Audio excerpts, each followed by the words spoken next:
Hello everyone, welcome to the channel.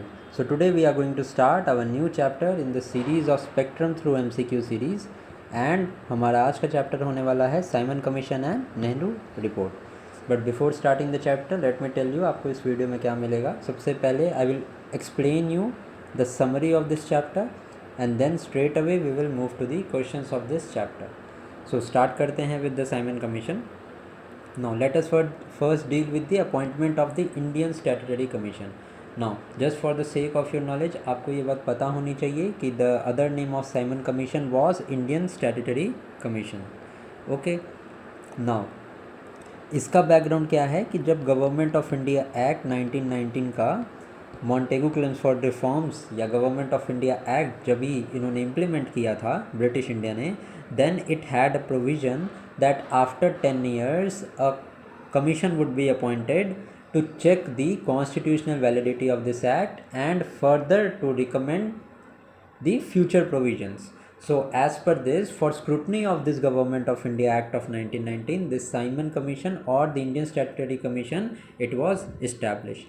Now this was an all white commission with 7 members जो थे इस commission में in total थे. Now just for the sake of your information, the British PM at the time when Simon Commission was appointed was Stanley Baldwin. Stanley Baldwin, ठीक है. Now एक और commission है which was related to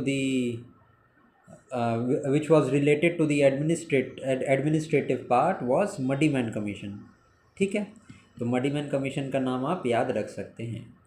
Now what was the Indian response to this Indian Statutory Commission or Simon Commission? Now Congress का जो response था, first let me tell you, Congress in its Madras session of 1927 decided to boycott this commission at every stage and in every form. So Congress was not at all supportive of this Simon Commission because all the members were white. Protests were also held जिसमें कि go back Simon के नाम से protest हुए थे, and it was during the protest against the Simon Commission when Lala Lajpat Rai died while protesting. ठीक है. Now next important thing, what were the main recommendations of the Simon Commission. Now it proposed the abolition of diarchy in the provinces, and आपको ये चीज़ पता होनी चाहिए कि diarchy in provinces was introduced by the Government of India Act of 1919. ठीक है. So diarchy abolish की गई provinces में, and it was said that provinces should be given autonomy. provinces को autonomy देने की बात की गई. Another important provision that was there was to increase the number of members in the provincial legislative council. Another provision was there that the governor general would have the complete control to appoint the members of the cabinet. Another provision was retaining separate communal electorate. Now communal electorate was introduced for the first time in the 1909 parliamentary reforms. Further, in the Government of India Act 1919, these communal electorate was extended to the Anglo-Indians, Sikh, Europeans. Okay, so the Simon Commission में provision था कि separate जो communal electorate हैं इनको हम continue रखेंगे. Next important thing that was there in the recommendation was that the northwestern frontier province and Balochistan का जो एरिया था, प्रोविज़न था साइमन कमीशन में कि they should get local legislatures. ठीक है. Also it recommended that Sindh should be separated from Bombay and Burma was to be separated from India. Okay. Now next important recommendation in the Simon Commission was कि Indian Army should be Indianized Indian Army should be Indianized. Although British जो troops थे उनको maintain करने की बात की गई थी कि ब्रिटिश ट्रूप्स हमें रखने पड़ेंगे. Okay. Now As the Simon Commission faced widespread agony against the Simon Commission was there, so Indians ने बोला कि this is not at all, जितने भी इनकी recommendation है, this is not at all acceptable. So many of the Englishmen said that Indians are not capable to rule, and अगर आप capable हैं, so do present us a report, how will you rule. So response to that, mainly ये चीज़ किसने बोली थी, तो Lord Birken head करके एक थे, उन्होंने ऑल पार्टीज कॉन्फ्रेंस में ये बात बोली थी. Now the challenge was accepted and this Nehru report was released by Motilal Nehru, and this Nehru report was the first major attempt by Indians to draft a constitutional framework for the country. Now if I want to tell you about the members, so members का आपको पता होना चाहिए who were the members in the Nehru report. सबसे पहला तो Motilal Nehru, he prepared this Nehru report. Other than that, Tej Bahadur Sapru was also there. Next, Subhash Bose. Okay, so these were the members. Now, what were the recommendations of this Nehru report?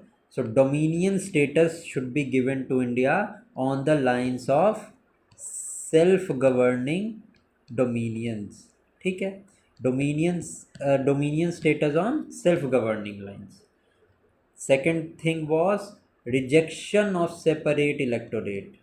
ठीक है, rejection of separate electorate, which was also supported by the Simon Commission. Next important thing was formation of linguistic provinces. ठीक है, rejection of separate electorate था, linguistic provinces की establishment थी. Also fundamental rights should be included, and at that time 19 fundamental rights were propagated that should be included, in which it also included the equal rights for women and men. Okay, next important thing which was mentioned in the Nehru report was the complete disassociation of the state from religion. Next thing was full protection should be given to cultural as well as the religious interest, ठीक है, of the Muslims.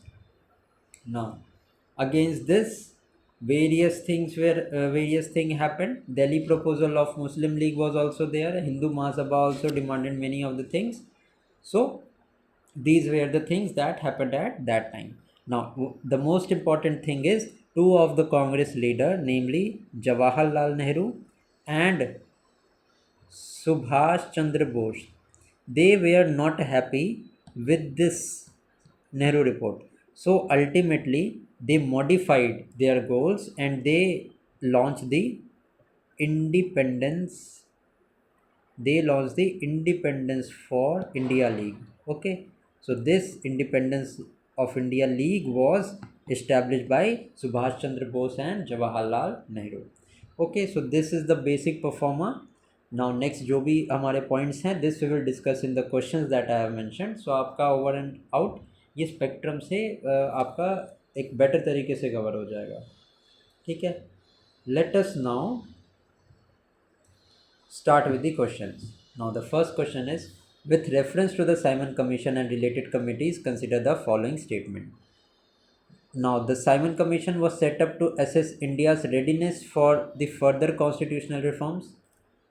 So absolutely correct statement है हमारा. As I have told you, the Government of India Act of 1919, it envisaged that after 10 years India में constitution की क्या position है and what reforms India is ready for. ठीक है, so ये हमारा स्टेटमेंट बिल्कुल करेक्ट है. The Muddiman committee recommended abolishing the dyarchy system.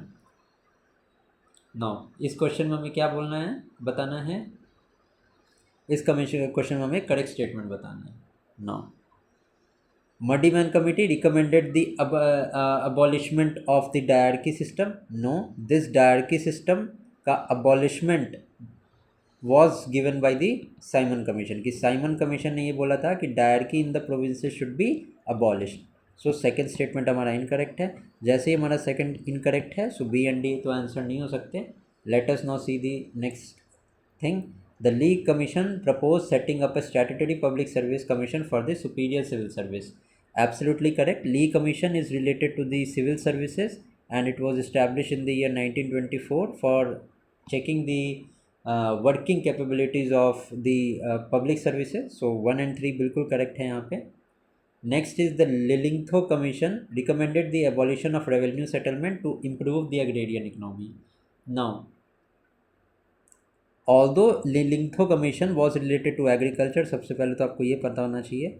The next important point that although it wanted to improve the agrarian economy, but abolition of revenue settlement was not at all included in the Lillingtho Commission. ठीक है. So ये question मैंने add इसलिए किया है क्योंकि Simon commission के कुछ आपको मैंने बेसिक्स बता दिए यहाँ पे. मडीमैन कमीशन मैंने बता दिया, it was related to the administration. Lee commission was related to civil services and Linlithgow commission this was related to agricultural and revenue reforms. Okay, so 4 भी हमारा इनकरेक्ट हो गया यहाँ पे. सेकंड तो इनकरेक्ट था ही. सो हमारा करेक्ट आंसर क्या होगा? 1 and 3 will be the correct answer to this question. Next देखते हैं. Now, in the context of Simon Commission recommendation, consider the following statement. अभी यहाँ पे चार ऑप्शन है आपके एंड नेक्स्ट पेज में ऑप्शन है. सो आपको अगर ये क्वेश्चन ट्राई करना है तो you can just pause this video and try this question. The first is the Simon Commission proposed the abolition of diarchy and establishment of representative government in the province. Absolutely correct statement है, मैंने आपको provisions में ये बताया है. Now, the Simon Commission recommended that the governor should have the discretionary power in relation to internal security and administrative powers to protect the different communities. Obviously, बिल्कुल correct है. These are some of the internal provisions that were there. So ये भी आप note कर लेंगे कि a lot of power was given to the governor general. And ये मैंने आपको explanation के part में भी यहाँ पे बताया है. यहाँ पे मैंने अभी आपको बताया था जब मैं ये रिकमेंडेशंस बता रहा था, यहाँ पे मैंने आपको एक्सप्लिसिटली ये बताया था कि अनलिमिटेड पावर्स का प्रोविजंस था to the governor. So first and second statement true है हमारा. Now the Simon Commission recommended a decrease in the number of member in the provincial legislative council. This I have implicitly told you that this I mentioned that Simon Commission it recommended to increase the number of members in the provincial legislative council, not decrease. ठीक है. सो 3 हम यहाँ से eliminate भी कर सकते हैं. 3 हम एलिमिनेट कर देंगे, हमें पता है 1 and 2 करेक्ट है. सो आंसर हमें पता चल जाएगा कि आंसर यहाँ पे हमारा 1 and 2 ही होने वाला. But let us see the other option as well. Fourth one देखते हैं किसमें क्या गलत है. फोर्थ ऑप्शन है हमारा Simon Commission accepted the idea of parliamentary responsibility at the center and proposed that the Governor General should have a complete power to appoint the members of cabinet. Now ये जो second part of the question है ना कि Governor General should have the complete power to appoint the member of the cabinet, this is absolutely true. But it rejected the idea of parliamentary responsibility. ठीक है. Parliamentary responsibility के against थे वो. Centralised power का उस time पे बहुत ज़्यादा प्रोपगेशन होता था. तो फोर्थ तो यहाँ पे हमारा एब्सोल्युटली इनकरेक्ट स्टेटमेंट है. ठीक है. 1 and 2 करेक्ट है यहाँ पे. So A is the right answer. Next question देखते हैं. अगर आपको क्वेश्चन ट्राई करना है तो आप पॉज कर सकते हो वीडियो को and then you can try the question. Now क्या है? Which of the following statement correctly reflects the impact of Simon Commission on Indian politics. Now, it stimulated radical forces demanding socio-economic reforms inspired by the socialist ideals. Now, socialist ideals तो वहाँ पे revolutionary ideas तो propagate हो ही रहे थे. 1927 में Simon commission आया था. इसके पहले 1924 में हिंदुस्तान सोशलिस्ट एसोसिएशन, 1928 में HSRA which was led by Chandrashekhar Azad, Bhagat Singh. All of this happened. Kakori कांड in 1925. So radical forces continuously worked because this Simon Commission was uprightly rejected by the Congress leaders. And Congress ने किस session में रिजेक्ट किया था? So it was 1927 Madras में session हुआ था कांग्रेस का. वहाँ पे the Congress rejected this Simon commission report. ठीक है. सो हमारा फर्स्ट यहाँ पे बिल्कुल करेक्ट होगा. यस, फर्स्ट करेक्ट है. नेक्स्ट है it led to Congress adopting the socialism as its official agenda. Now आपको ये चीज़ मैंने पहले भी बताई थी कि 1936 में फर्स्ट बार कांग्रेस ने सोशलिज्म को एक्सेप्ट किया था in the Faizpur session which was led by Jawaharlal Nehru. ठीक है. सो कांग्रेस ने 1927 में तो अडॉप्ट नहीं किया था socialism. So this statement is incorrect. Next है, it provided an opportunity for the Indian leaders to draft a unified constitutional framework. Absolutely, मैंने आपको बताया था, a challenge by the British people was given to the Indians, British leaders was given to Indian, in response to which in the year 1928 Nehru report, ये लोग हमारे congressmen they release Nehru report, जो कि मोतीलाल नेहरू की थी। यहाँ पे कन्फ्यूजन का पॉइंट है, आप कंफ्यूज मत करना, JL नेहरू मत टिक करके आना एग्जाम में, अगर ऐसा आएगा तो मोतीलाल नेहरू ने ये प्रिपेयर की थी रिपोर्ट, ठीक है। सो थर्ड हमारा बिल्कुल करेक्ट है। फोर्थ देखते हैं, it mark the first instance of mass political action after a period of inactivity for Congress. Now as I have told you, 1922 Feb 4 को चौरी चौरा इंसिडेंट हुआ, after which Gandhi ji got arrested, and after the Gandhi ji's arrest Gandhi ji decided, और उसके पहले भी Gandhi ji decided to call off the non cooperation movement. Now this was a time of political stagnation in the country, ठीक है, political stagnation in the country का ये time था। सो Simon report जैसे ही आई तो all of the Indians they united, क्योंकि it was not at all acceptable. So it marks the first instance of political action, and in a later stage we know that 1930 में civil disobedience movement है वो release हुआ था। सो fourth भी हमारा absolutely यहाँ पे करेक्ट है, ठीक है। आंसर क्या होगा हमारा, ओनली सेकंड यहाँ पे इनकरेक्ट है, रेस्ट सारे के सारे स्टेटमेंट हमारे एब्सोल्युटली करेक्ट है यहाँ पे। सो हमारा सी यहाँ पे करेक्ट आंसर होगा। Next is the radical wing of Congress Party with Jawaharlal Nehru as the one of its main leader founded the Independence of India League in opposition to which of the following। अभी मैंने आपको बताया कि दो two of the Congress leader, one was Jawaharlal Nehru and another one was Subhash Chandra Bose. These two they are not satisfied with the stand that the Congress took, and they also were not satisfied with the Nehru report that came. So opposing that, Nehru and Subhash Chandra Bose, they decided to create the home rule, they decided to create the Independence for India League, okay, and this was against the Nehru report, okay, they did not agree with the Nehru report, and that is when they decided to form the Independence for India League। so हमारा C यहाँ पे correct answer है। Next question देखते हैं, in the context of Indian history consider the following about the Nehru report and it's recommendation. ये final question है, and ये 5 questions में अराउंड जो भी मेन प्रोविजंस थे हमारे वो हमने कवर कर लिए हैं regarding Simon Commission as well as the Nehru report, ठीक है। तो यहाँ पे देखते हैं, चलो क्या क्वेश्चन हमसे पूछ रहा है। So this is the report was drafted by a subcommittee under the chairman of Jawaharlal Nehru in response to a challenge from the Lord Birkenhead।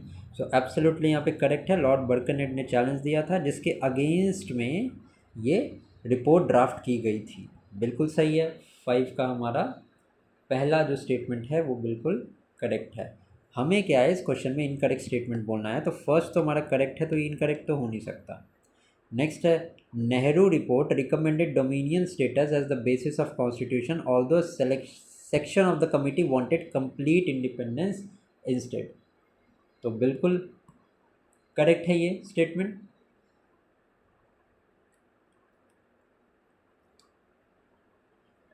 हाँ, तो बिल्कुल करेक्ट है ये स्टेटमेंट। थर्ड है हमारा, the report advocated for separate electorate with reservation of seat for Muslims in all provinces। So this statement is absolutely incorrect। The report suggested that implementation of joint electorate was there। joint electorate का provision था, ये provision नहीं था, ठीक है। Now next is the report included 19 fundamental rights were incorporated in the report encompassing principles such as gender equality। I already told you 19 fundamental rights यहाँ पे already थे। so हमें पता है कि 4 तो हमारा आंसर नहीं हो सकता, ठीक है। तो आंसर हमारा क्या है, आंसर हमारा यहाँ पे मेरे ख्याल से यहाँ पे मैंने गलत मेंशन कर दिया है, हमारा थर्ड यहाँ पे इनकरेक्ट है, ओके, थर्ड हमारा इनकरेक्ट है। ये ऑप्शंस मेरे ख्याल से थोड़े से गलत मैंने सेट कर दिए हैं। नहीं, सॉरी सॉरी सॉरी सॉरी, देखो यहाँ पे chairmanship of Jawaharlal Nehru mentioned है। आई एम एब्सोल्युटली सॉरी, वो शायद मैंने यहाँ मिस कर दिया। Nehru report was prepared by Motilal Nehru, ठीक है, ये बताया था मैंने आपको। फर्स्ट तो यहाँ इनकरेक्ट हो गया, थर्ड भी इनकरेक्ट हो गया, तो भाई फर्स्ट एंड थर्ड इनकरेक्ट है। सेकेंड स्टेटमेंट क्या है, Nehru report recommended Dominion status as the basis of constitution. So this statement is absolutely correct. हमारा सेकेंड और फोर्थ स्टेटमेंट बिल्कुल करेक्ट है. स्टेटमेंट इनकरेक्ट पूछ रहा है हमसे कि इनकरेक्ट स्टेटमेंट कौन सा है. 2 एंड 4 तो हमारे करेक्ट हैं, तो ये तो हो नहीं सकता. तो आंसर क्या होगा? यहाँ पे 2 इनकरेक्ट स्टेटमेंट हमारे 1 and 3. That is it was drafted under the chairmanship of Motilal Nehru and यहाँ पे they we are not in favour of separate electorate but joint electorate. ठीक है. सो यहाँ पे 1 एंड 3 हमारे इनकरेक्ट आंसर है. So with this we are done with this chapter. अगर आपको ये अच्छा लगा हो वीडियो तो do give this video a like and comment करके बिल्कुल बताना कि वीडियो आपको कैसी लगी. Till then keep studying and thank you for watching.